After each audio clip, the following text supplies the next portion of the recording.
Wasn't really prepared for that one. Welcome to the Mental Mobility Podcast, episode number 130. Oh my God. I want to say three. It's either 33 or 32. I don't know. And we're going to talk about what the headlines is. First off, if you look at the banner, I just want to say thank you. Thank you for supporting the art. Thank you for supporting creativity. Thank you for supporting what it is people have to speak about or talk about here on this platform. And I do want to appreciate that. I'm going to turn that off real quick. My name is Pete Isip. If you guys don't know that and are new to the channel, I talk about mental health, physical health, and the correlation behind it. Obviously, I'm a personal trainer. I'm a fitness expert. I'm definitely going to call myself an expert because I fucking am, honestly. And I'm an expert in how it feels to be bipolar, how it feels to have mental illness, how it feels to cope with it. So the reason I say I'm an expert is because I live it. And I feel like if you live it and you practice it and you try to cope with it, you are automatically an expert. Am I a PhD certified anything? Absolutely not. So if you want a doctor, I'm not the fucking guy to talk to, first off. But if you just want to hear stories and experiences and kind of understand what it is that I've used in my time to kind of learn my lessons, well, then I'm glad you guys came out. Today, the topic is I quit being nice for my mental health. I talked about it yesterday in yesterday's live is, I give. And if you are like me, and usually are, right? Usually people with some high emotional issues are givers, right? They care, they give, but they always look for that reciprocity back and it's not there, right? That's our own fault, right? We should never look for the reciprocity back. We just give. But some people do, or at some point feel like they deserve some type of reciprocity. But I give without any form of wanting anything back. And I give a lot of energy and effort and hard work. And I give to people. And currently, I gave a lot of myself to, I guess you can say, a job that I've taken on here a couple months ago, probably in April. And I loved it. 100% loved it. It was a great start. It was a great new restaurant concept with cool new people that I've met and built some great relationships here with in just a couple months. People that I know I can pretty much count on. And it's it went to the point of like I work my ass off, like my ass off. And when I do that, I also do extra, right? I'm an extra worker. I give Nat just fucked up the podcast, by the way. Natalie. My wife just came in really fast. But the reason I say I quit being nice is because I would do things like show up to work, right? And do everything I can to make it better because there's a lot of changes happening. If you haven't listened to the podcast prior, there's a lot of changes happening, and people have been let go, people being get fired, people that have like developed me as a bartender, barback, server, whatever it is you want to say in the food industry, they were let go. So right now there's no one, and for months haven't had anyone to lead us anymore. So it's just like you're going into work, and for me, that's not something I want to do. I don't go to places just to fucking work, right? I go there to learn. I go there to create. I go there to give all that I can. But if there's no direction on which way I'm going to go, or it's just miscommunication all the time, or it's just, I don't know the word, maybe unreliability, something like that, it's just tough to care anymore. I was being nice by letting it go, letting things slide. It'll get better. Things will get better. We kind of say those things when we get into like relationships too, right? Like I can change this. I can change this situation. It's gonna get better. I'm just gonna do everything I can. And I'm gonna work everything I can. And I promise things are going to change. But that's also a high hope that it will. But something deep down inside my heart said, I don't think it's gonna. Like I don't think this is going to change any more than it already is. So it was the point to where, like, when I was getting ready to go in for a shift or go in for work, I dreaded it. Like, you ever just fucking dread? I'm sure you have.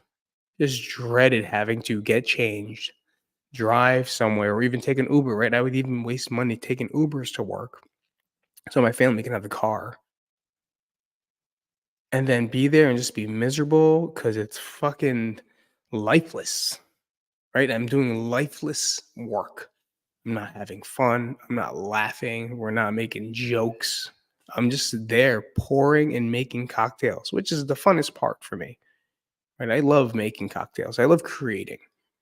So me creating different ways to help a customer or a patron have an experience through a cocktail is fucking awesome. Right? When they're like, "Oh my god, this is the best XYZ I've ever had." Well, thank you. It's because I did this and I altered it. Here's the normal recipe, but I've had the balls to change it a little bit. Or I had the balls like be creative instead of like, here's the recipe, let's make it this way. Because no, fuck you. Like, I'm gonna figure out a different way. Because I like, based off things are not recipes are not always solid. How do you think they create new drinks? Right? They're pretty much altered from 5 of the same beverages or 5 of the same cocktails since, like, 1938, 18 even, but it's the same structure or same drinks. Everyone just made their own versions of it, and we have now 3,000,000 types of cocktails. But anyway, I just wasn't feeling it, and I was being nice by showing up, right? I was being nice by putting a smile on my face, but it was getting to the point where I was getting hostile, and I was looking for reasons to get fired. Where, say, I was looking at a perfect example 2 weeks ago, and I even know last week last week, I'm looking around for someone because I wanna leave, like, it's time for me to leave, and now my brother had to pick me up. So, I told him 4 o'clock, latest 4 o'clock, I'll be out, and usually I'm done before that. So, I'm walking around looking for a manager so I can give them the money, right? Give them their bank back, and I'm running around for half an hour looking for anyone that's in charge, to the point where I screamed in the restaurant 2 times. Does anyone fucking work here anymore? Does anyone fucking work here anymore? That's what I said. Does anyone fucking work here anymore? And then all of a sudden, a chef came over, very nice chef. I'm friends with her. And she's like, "What's going on?" I'm like, "I've been trying to leave for the past 30 minutes looking for someone. I have a ride outside for the past half an hour, and no one is to be found." It's so pretty much they had their own little meeting in the back of the restaurant that no one knew about. That's the communication behind it. It was like, and I was just fed up. So I kind of worked the rest of the week.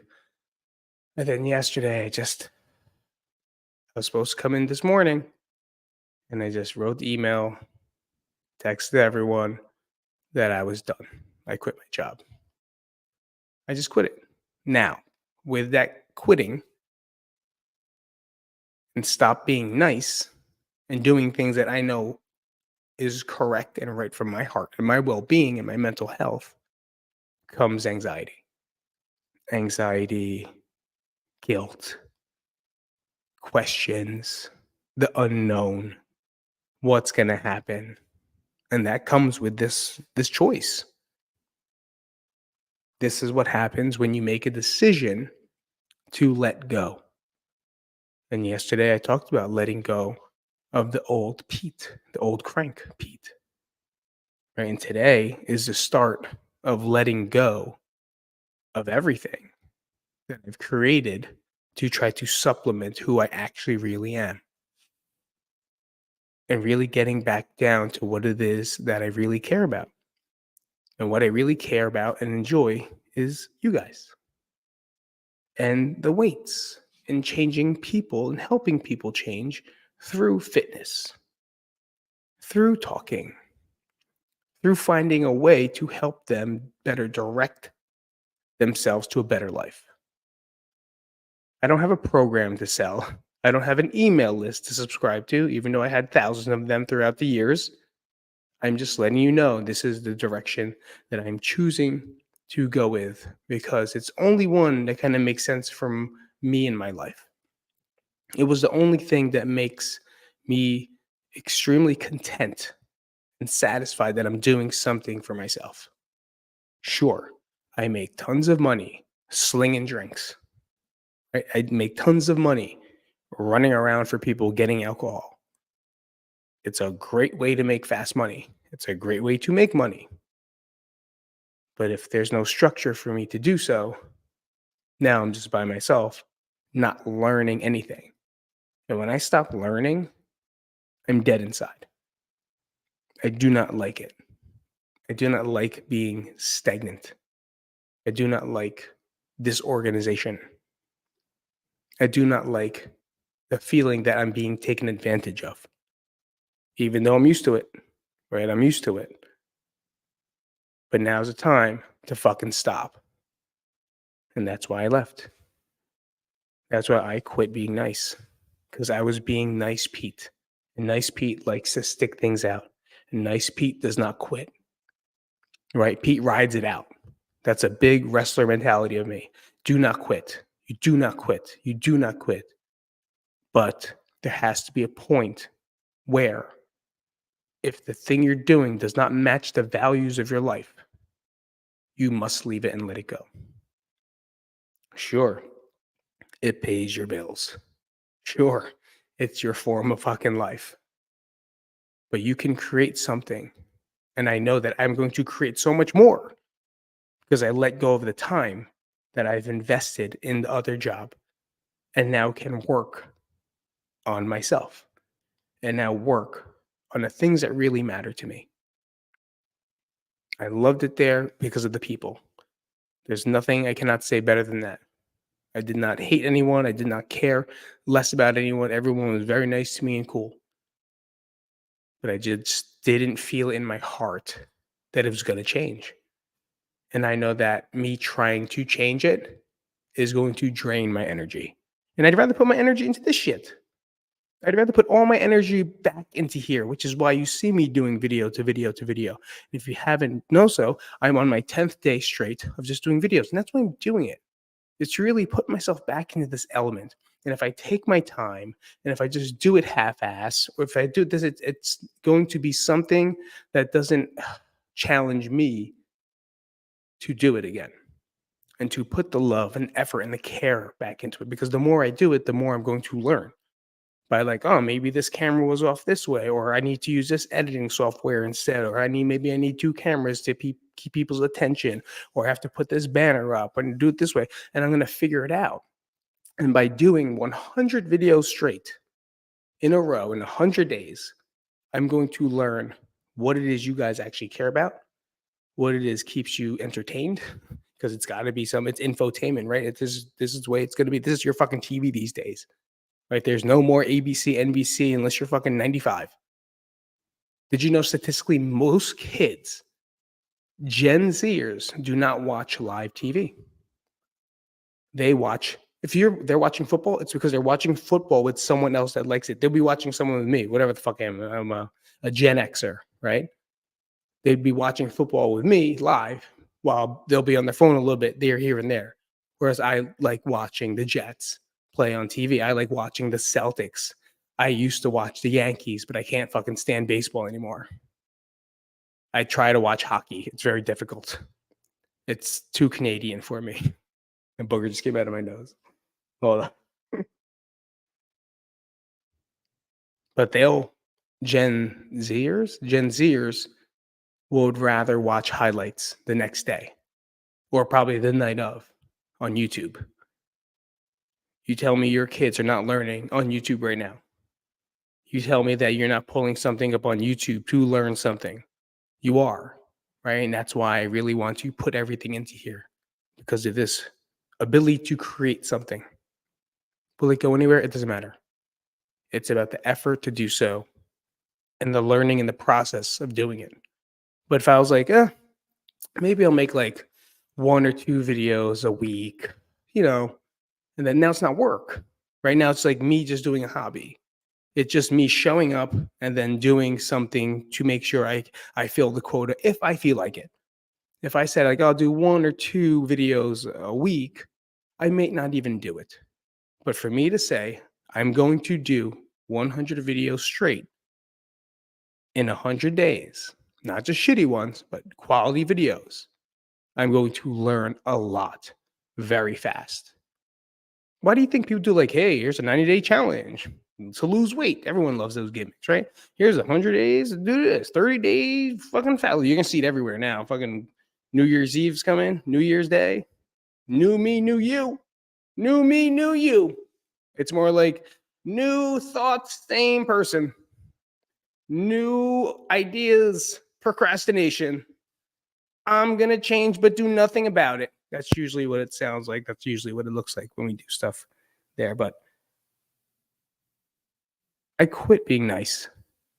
And if you think that some point in your life, which might be right now, you might need to quit being nice for the sake of your own mental health, well, then maybe you should put more thought into it and maybe see and come up with a plan on how you can do that. Because to be honest with you, we live one fucking life. And this life is not worth having to deal with bullshit of other people while you're there suffering, trying to please them. If you feel like that is in your values, well, then welcome to the Mental Mobility Podcast. And if you want to watch more videos, check out this playlist here or here. It's somewhere on his box. Thanks for coming out. And now I got to turn away so I could turn the screen off because I do this by myself.